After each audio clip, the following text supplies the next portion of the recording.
Y muchas gracias a todos los asistentes que, bueno, habéis mostrado interés en esta charla de hoy que he titulado, bueno, pues pinceladas de las claves económicas de China, ¿no? Si nosotros pensáramos en el mundo de 1820, veríamos que 1 de cada 3 bienes que eran consumidos en aquel mundo de principios del siglo XIX, 1 de cada 3 había sido producido pues, por China, por el imperio del centro, ¿no? Esa China poderosa que representaba en aquel entonces un 33% del PIB mundial. Y sin embargo, cegada pues, por una convicción de superioridad e inmersa en un sinfín de rivalidades y de luchas internas, llegaría a 1978 representando menos del 5% del PIB mundial, del 33% de ese imperio del centro a ser uno de los países más pobres del mundo en el año 1970. Y desde el año 1978 a la actualidad vemos que esa paupérrima economía se vuelve a convertir en la primera potencia económica del mundo o segunda en función de cómo lo miramos. Pues bien, en estos 15-20 minutos voy a intentar explicar cuáles han sido las claves del modelo de desarrollo que ha aplicado China para hacer esa transformación tan espectacular que nunca antes en la historia habíamos podido contemplar y que para que se pueda seguir de forma más clara, voy a dividir en 3 etapas. Primero, cuando se inicia todo el proceso en 1978 con Deng Xiaoping, después con la llegada de Xi Jinping, donde hay una modulación de ese sistema, de ese modelo de desarrollo, y por último, desde el último congreso, donde de nuevo se modula el plan para hacer frente a las nuevas situaciones. La primera etapa. La primera etapa es la etapa iniciada por Deng Xiaoping en 1978. Es una transformación económica que se apoya en una política de reformas y de puertas abiertas y esas reformas se centran fundamentalmente en 4 sectores. El primero de ellos fue la agricultura. Fue el primer paso, se inicia con la descolectivización y con el régimen que se conoció de responsabilidad familiar, donde por primera vez se les permite a las familias disponer de un porcentaje de su producción para su libre utilización. El segundo sector donde radican estas reformas serían las empresas y se inicia el desmantelamiento del monopolio del Estado y se permite a las empresas, también como una de las primeras medidas, que la producción que superara la cuota establecida por el plan podían ser utilizadas por la propia empresa como ellos quisieran. Podrían destinarla o bien a financiar sus inversiones o bien podrían destinarla a darle primas a sus empleados, ¿no? Por tanto, las reformas, digo, recaen en el sector agrícola, recaen en el sector de las empresas. El tercer sector fue el sector bancario. Se tomaron multitud de medidas, se aplicaron multitud de reformas con el objetivo de crear un sistema bancario moderno y sano. Y el cuarto sector fue el comercio exterior. El comercio exterior llevó a cabo una cantidad de reformas ingente que permitieron abrir la economía, una economía que era absolutamente cerrada, permitieron abrirla al mundo hasta convertirla en la economía más abierta del mundo, tanto desde el punto de vista del comercio exterior como desde el punto de vista de la inversión extranjera, hasta llegar al año 2001, cuando finalmente China puede incorporarse a la Organización Mundial de Comercio. Esos serían los 4 sectores en los que en un comienzo recaen las principales reformas que van a dar lugar a esa transformación de la economía china. Pero el modelo de desarrollo, el modelo económico que da lugar a esa transformación que nunca antes se había vivido, se apoya en 4 pilares, en 4 bases. Esos 4 pilares serían la población, el ahorro, las exportaciones y la inversión extranjera. En cuanto a la primera, en cuanto a la población, sus más de 1.400 millones de habitantes pues les sitúan como el país con la mayor población del mundo. Recordemos que antes de la política del hijo único la población aumentaba a 40 millones cada año y esa ingente población protagoniza en estas décadas un éxodo campo-ciudad que afecta a más personas en 40 años que todo el éxodo campo-ciudad en el mundo en 200 años, para que nos hagamos una idea de la magnitud. Por tanto, en primer lugar, primera base, primer pilar de este modelo de desarrollo sería esa población. En segundo lugar, China ha tenido en estos años la mayor tasa de ahorro del mundo. Los economistas decimos que la renta disponible o se consume o se ahorra. Bien, China decide apostar por una tasa de ahorro muy importante. Ahora explicaré que son unos ahorros que yo denomino preventivos, ahora explicaré por qué. Y esos ahorros, la primera condición para que en una economía de mercado como la nuestra o como la de China, la primera condición para que crezca es que haya ahorro y la segunda condición es que ese ahorro se destine a inversión. Pues bien, China tenía la mayor tasa de ahorro del mundo y además tenía unos niveles espectaculares de tasa de inversión. La tasa de inversión alcanzaba el 50% del Producto Interior Bruto. Pues, ¿por qué? Pues precisamente por el exceso de liquidez, por las ingentes entradas de capital foráneo, por el crecimiento del crédito bancario, etcétera. Y la inversión, recordemos que es aquello que aumenta la capacidad para producir.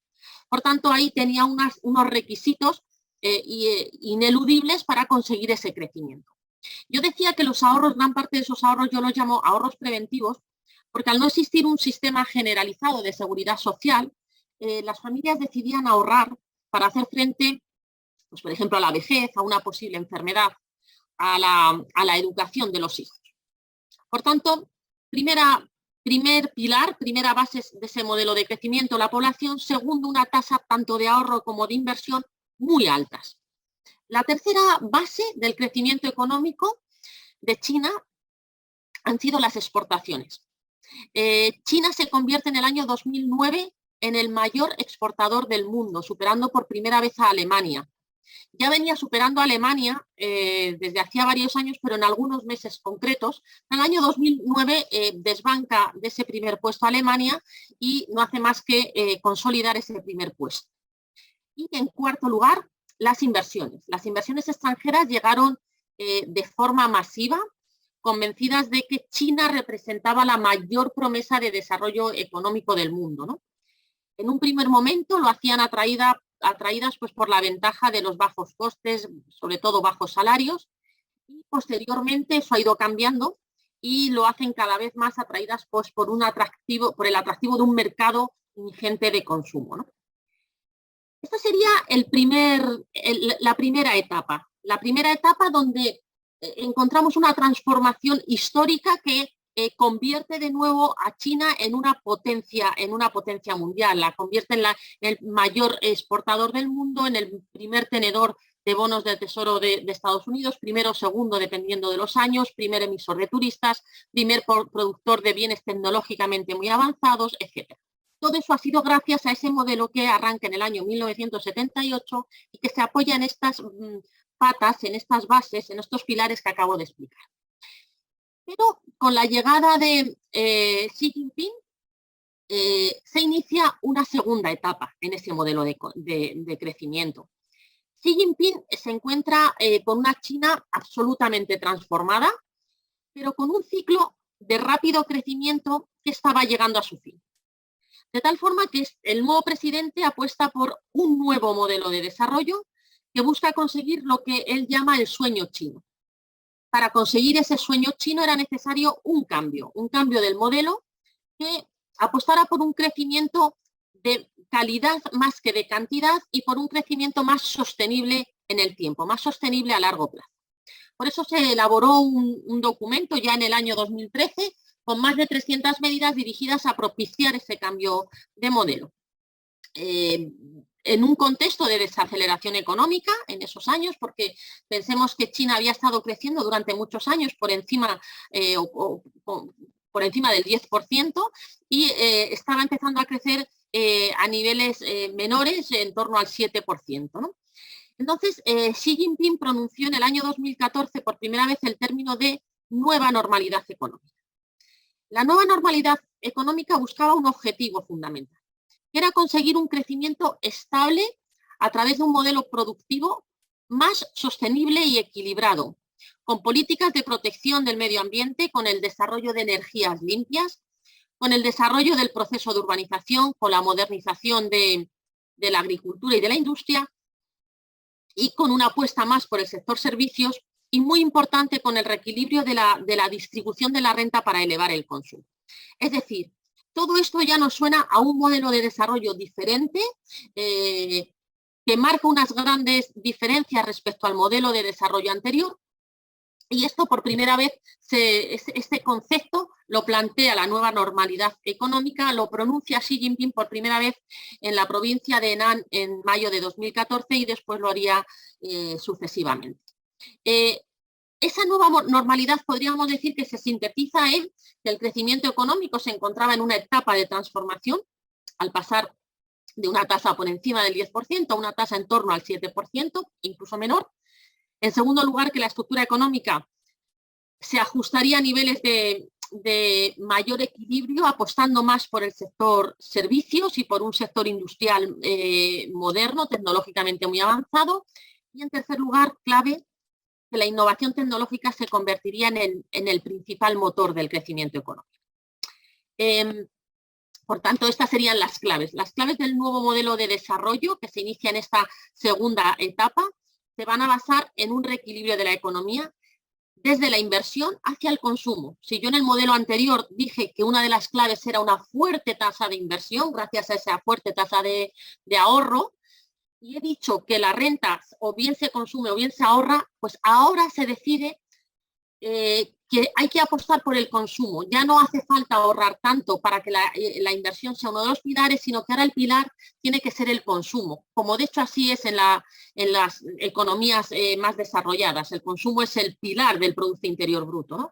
Entonces, en este nuevo modelo se apuesta por reequilibrar esa economía de inversión hacia el consumo, esa economía basada en la demanda exterior, en las exportaciones hacia el mercado interior, y esa economía basada en ese sector manufacturero tradicional que le convirtió en la fábrica del mundo, que efectivamente hace mucho tiempo que dejó de serlo, hacia una economía de servicios y hacia una economía de una industria inteligente.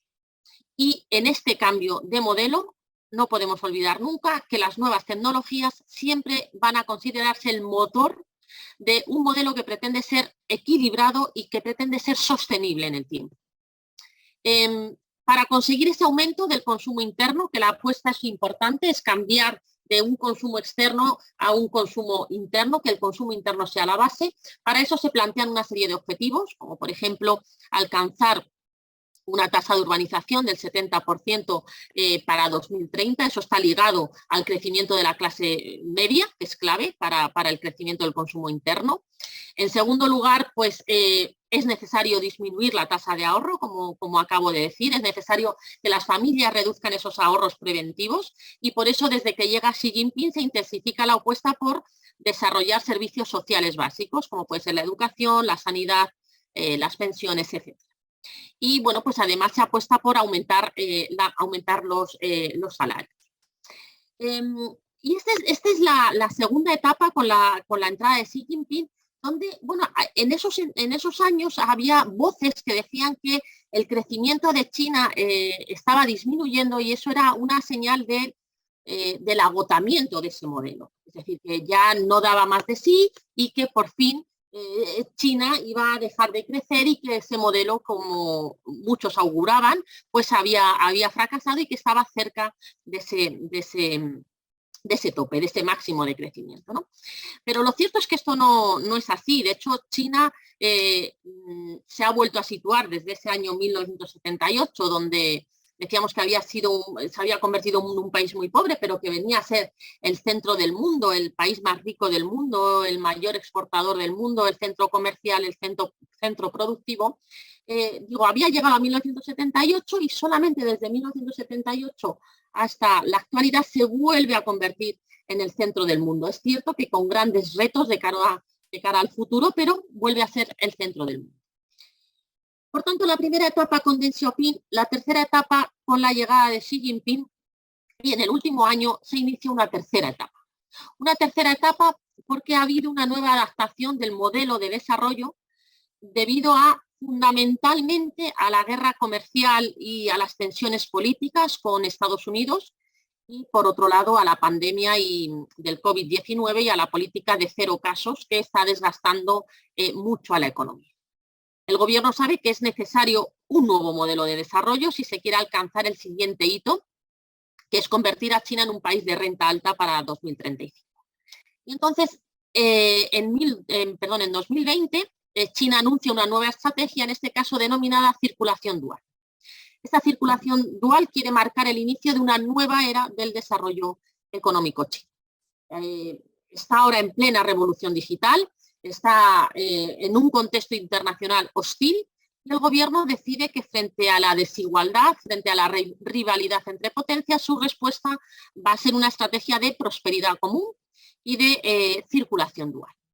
En este sentido, los objetivos a largo plazo para 2035, que se recogen en el 14º plan quinquenal, los objetivos a largo plazo, digo, para 2035 requieren pues una estrategia nueva que permita asegurar que el crecimiento económico ya no dependerá principalmente y de forma, diría, abrumadoramente mayoritaria del mercado global, sino que el consumo interno y el mercado interno tendrá que desempeñar un papel protagonista. Los pilares rápidamente de este plan quinquenal serán que por primera vez se eliminan los objetivos cuantitativos de crecimiento, ya no ponemos un límite cuantitativo, sino que se prioriza el crecimiento cualitativo. En segundo lugar, se quiere convertir a China en una potencia manufacturera que sea autosuficiente tecnológicamente. La seguridad económica exige de esa seguridad tecnológica. En tercer lugar, se quiere acelerar la transición hacia una economía verde y sostenible y en esto China se ha propuesto alcanzar el pico máximo de las emisiones de CO2 antes de 2030 y lograr la neutralidad del carbono para el año 2060. Además, se pretende conseguir una reducción importante de la desigualdad. Se están aplicando políticas para revitalizar el medio rural, nuevas estrategias de urbanización inteligente, porque no olvidemos que en China hay una gran desigualdad, tanto desde el punto de vista geográfico como social, económico. Un dato es que la región occidental del país ocupa aproximadamente un 70% de la superficie total y, sin embargo, solamente concentra un 30% del PIB. Bien, el gobierno chino es consciente de ello y está tratando de incentivar y de mejorar las oportunidades de estas, por así decirlo, ciudades secundarias, ¿no? Bueno, se intenta continuar con la liberalización del entorno empresarial, elevar el papel de China en la gobernanza económica, es decir, se entra en una tercera etapa ante la nueva situación y donde no está recogida la guerra de Rusia y Ucrania, que seguramente pues nos está creando un nuevo escenario y seguramente tendrá una serie de respuestas. Por tanto, siempre todo esto, el futuro, siempre es muy incierto, ¿no? Y ya para terminar, decir que pese a esta situación, pese a la tensión geopolítica con Estados Unidos, pese a la pandemia, en 2021 China ha vuelto a tener cifras récord en exportaciones, en importaciones, en inversión extranjera que llega al país.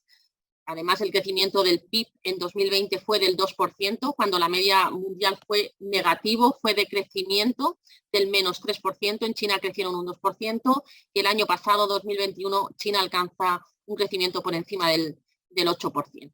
Además, en 2021, China ha conseguido por fin una sociedad moderadamente próspera y erradicó la pobreza absoluta, un hito que se consigue mucho antes de lo previsto, como prácticamente todo lo que ocurre en China, y ahora China va por su siguiente hito con este nuevo modelo, que es convertir a China en un país de renta alta para 2035. Pues espero que haya quedado más o menos claro las bases del modelo de desarrollo y cómo ha ido modulándolo el gobierno en función de las necesidades del país. Muchísimas gracias.